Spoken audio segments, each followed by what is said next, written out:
سب سے پہلے اس ویڈیو کو سنیں اور آخر تک سنیں۔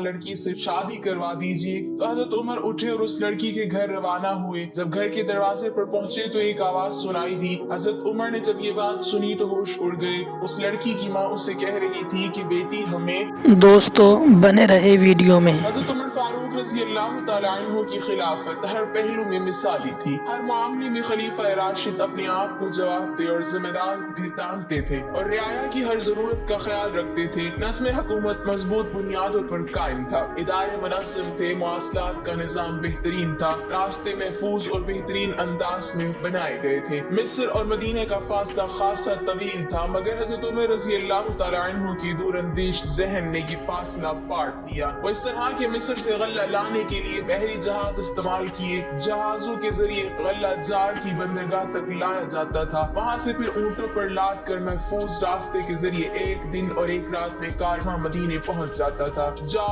بحر احمر پر بندرگاہ تھی۔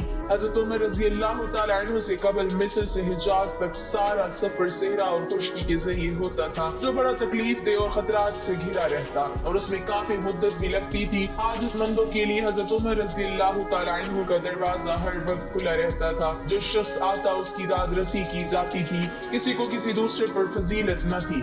ایک اصول تھا کہ جس سے ہر خاص و عام واقف تھا، وہ یہ کہ جو زیادہ نیک اور متقی تھا وہی زیادہ معزز و محترم تھا۔ جس نے اعمال خیر اور جہاد اسلامی میں زیادہ خدمات سر انجام دی تھی وہی دوسروں پر فوقیت رکھتا تھا۔ اس کے علاوہ کوئی دوسرا معیار نہ تھا جس سے لوگوں کا مرتبہ متعین کیا جاتا۔ جب حقداروں کو ان کا حق نہ ملے اور صاحب استحقاق کے مقابلے میں بااثر لوگوں کو ترجیح دی جانے لگے تو فساد پھیل جانا فطری امر ہے۔ حکمران اگر یہ اصول پیش نظر رکھے کہ جس شخص نے امت کے لیے زیادہ قابل قدر خدمات سر انجام دی ہیں اس کی عزت افزائی اور قدر کی جائے تو اس سے بہت صحت مند رجحان پروان چڑھتا ہے۔ لوگ بھلائی اور خیر کے کاموں میں ایک دوسرے سے آگے بڑھنے کی کوشش کرتے ہیں اور نیکیاں برائیوں پر غالب آ جاتی ہیں۔ جنید بن حازم بن حسن سے مروی ہے، کچھ لوگ امیر المومنین عمر بن خطاب کے دروازے پر آئے، ان میں اصحاب بدر بھی تھے اور شیوخ قریش بھی۔ ان لوگوں نے اندر آنے کی اجازت مانگی۔ اصحاب بدر میں سے سہیب، خباب، عمار اور بلال کو اندر آنے کی اجازت مل گئی، جبکہ ابو سفیان، حارث بن حشام اور سہیل بن عمرو کو باہر انتظار کرنا پڑا۔ یہ سبھی بزرگ فتح مکہ کے بعد مسلمان ہوئے تھے۔ اس صورتحال کو دیکھ کر ابو سفیان نے کہا، آج کے دن سے زیادہ میں نے اپنی بے قدری کبھی نہ دیکھی تھی۔ روسائے قریش باہر بیٹھے ہیں اور غلاموں کو اندر بلا لیا گیا ہے۔ یہ سن کر سہیل بن عمرو نے کہا، اے سرداران قریش، میں نے آپ کے چہروں پر ناراضگی کے آثار دیکھ لیے ہیں، اگر غصہ کرنا ہے تو اپنے آپ پر کریں۔ سارے لوگوں کے سامنے اسلام کی دعوت پیش کی گئی تھی اور آپ کو بھی مخاطب کیا گیا تھا۔ وہ لوگ جلدی سے آگے بڑھے اور آپ پیچھے رہ گئے۔ آپ کو اس دروازے سے ان کا پہلے داخل ہونا ناگوار گزر رہا ہے۔ خدا کی قسم یہ تو کوئی بات نہیں، وہ تو اپنے درجات کی بلندی میں آپ سے اتنے آگے بڑھ گئے ہیں کہ اگر آپ اس کا احساس کریں تو اپنی محرومی پر کف افسوس ملتے رہ جائیں۔ پھر مزید کہا، اے لوگوں، یہ سب اللہ کی راہ میں جہاد اور سبقت اسلام کی وجہ سے آج سے آگے بڑھ گئے ہیں۔ اب آپ کے لیے ایک ہی راستہ ہے کہ ترقی مافات کر سکیں اور وہ جہاد کا راستہ ہے۔ شاید اللہ تعالیٰ آپ کو شہادت کا رتبہ عطا کر کے آپ کی درجات بلند فرما دیں۔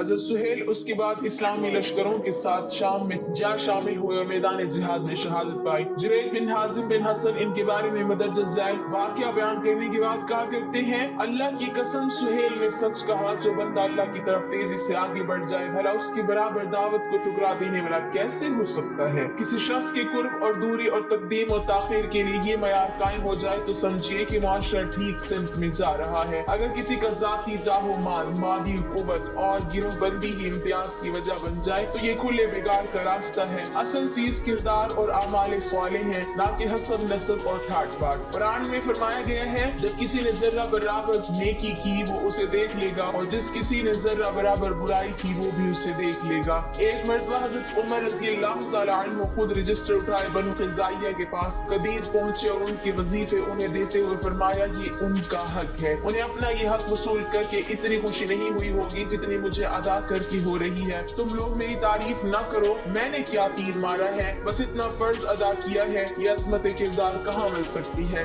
سربراہ مملکت اپنی پشت پر سامان لادے لوگوں تک پہنچتا ہے، مگر نہ کوئی اعلان ہوتا ہے، نہ تشہیر، نہ سپاس نامہ اور نہ قصیدہ خوانی۔ وہ اللہ کے سامنے حاضر اور جواب دہی کے احساس سے مالا مال تھے، انہیں معلوم تھا کہ بندوں کے معاملے میں اللہ نے ان پر کیا کچھ واجب کر رکھا ہے۔ آج صورتحال یہ ہے کہ بیچارے حقدار پوری زندگی اپنے جائز حقوق کے حصول کے لیے مارے مارے پھرتے ہیں۔ اکثر لوگوں کے حصے میں محرومی کے سوا کچھ نہیں آتا۔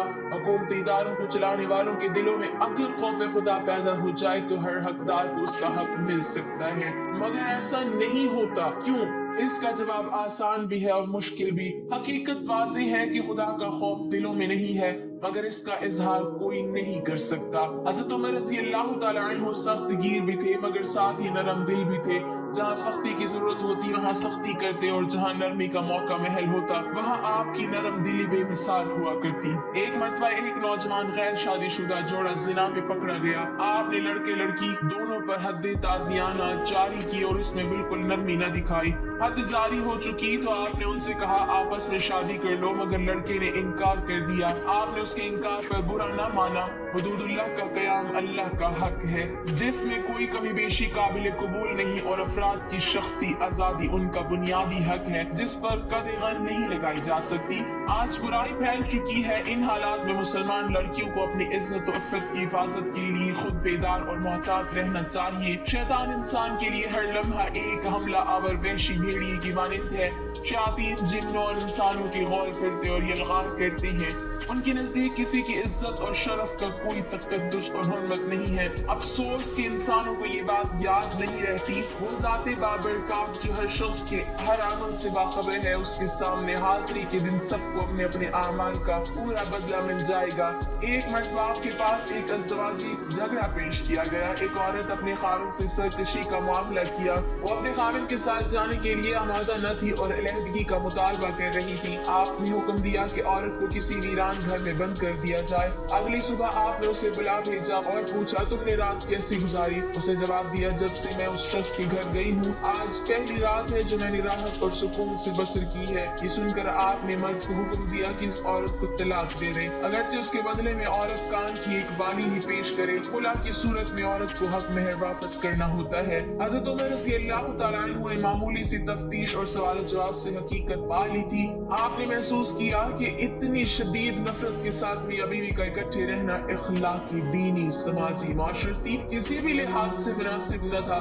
دین اسلام نے طلاق کو ناپسندیدہ عمل قرار دیا ہے، مگر جہاں میاں بیوی کا نباہ کسی صورت نہ ہو سکے وہاں آخری چارہ کار کے طور پر علیحدگی کا فیصلہ کر دیا جاتا ہے۔ آپ رضی اللہ تعالیٰ عنہ مسجد میں آتے تھے تو ہر جانب نظر ڈالتے تھے، نمازیوں کو بھی دیکھتے اور مسجد کی صفائی پر بھی توجہ فرماتے تھے۔ مسجد میں نماز ادا کرتے اور لوگوں کی تربیت کا اہتمام کرتے تھے۔ ایک دن مسجد میں تشریف فرما تھے کہ حجاج بن ایمن آئے۔ حضرت عمر رضی اللہ تعالیٰ عنہ نے حجاج کو نماز پڑھتے دیکھا اور نماز کے بعد فرمایا اپنی نماز لٹاؤ۔ پھر انہیں نماز پڑھنے کا صحیح طریقہ سمجھایا۔ نماز دین کا ستون ہے، اگر اسے درست نہ کیا جائے تو دین کی عمارت کیسے ٹھیک اور مضبوط ہوگی۔ حضرت عمر رضی اللہ تعالیٰ عنہ لوگوں کے حقوق، آرام اور راحت کا خیال رکھتے، مگر حدود اللہ کی خلاف ورزی پر کبھی نرم رویہ نہ برتتے۔ ایک مرتبہ ایک عورت نے جاہلیت کے طرز پر منہا شروع کیا اور منع کرنے پر بھی نہ رکی تو حضرت عمر رضی اللہ تعالیٰ عنہ نے سختی کی۔ اسی طرح حضرت ابوبکر رضی اللہ تعالیٰ عنہ کی ایک بیٹی کی وفات پر حضرت ابوبکر رضی اللہ تعالیٰ عنہ کی ایک بیٹی نے بیان شروع کر دیا۔ عمر بن خطاب رضی اللہ تعالیٰ عنہ حضرت ابوبکر رضی اللہ تعالیٰ عنہ اور ان کے خاندان کی بہت تکریم کرتے تھے، مگر اللہ اور اس کے رسول صلی اللہ علیہ وسلم کے منع کیے ہوئے کام کی کسی صورت میں کسی شخص کو اجازت دینے کے روادار نہ تھے۔ حضرت ابوبکر رضی اللہ تعالیٰ عنہ کی اس بیٹی کو فوراً حکم دیا کہ نوحہ بند کر دو ورنہ تمہیں باہر نکال دیا جائے گا۔ حضرت عمر رضی اللہ تعالیٰ عنہ کی ترجیحات میں سر فہرست قرآنی احکامات اور نبوی ارشادات کا احترام و اتباع تھا۔ اس معاملے میں وہ کبھی سستی یا مداحنت نہ برتتے تھے۔ ایک شخص غیلان بن ابی اسلم نے اپنی بیویوں کو طلاق دے کر اپنا سارا مال اپنے بیٹوں کے درمیان تقسیم کر دیا۔ حضرت عمر رضی اللہ تعالیٰ عنہ کو یہ اطلاع ملی تو فوراً غیلان کے پاس پہنچے اور فرمایا خدا کی قسم میرا خیال ہے کہ تمہاری اجل قریب آ گئی ہے اور شیطان مردود نے تیرے دل میں یہ بات ڈالی ہے، یہ کام جو تو نے کیا ہے شیطانی کام ہے۔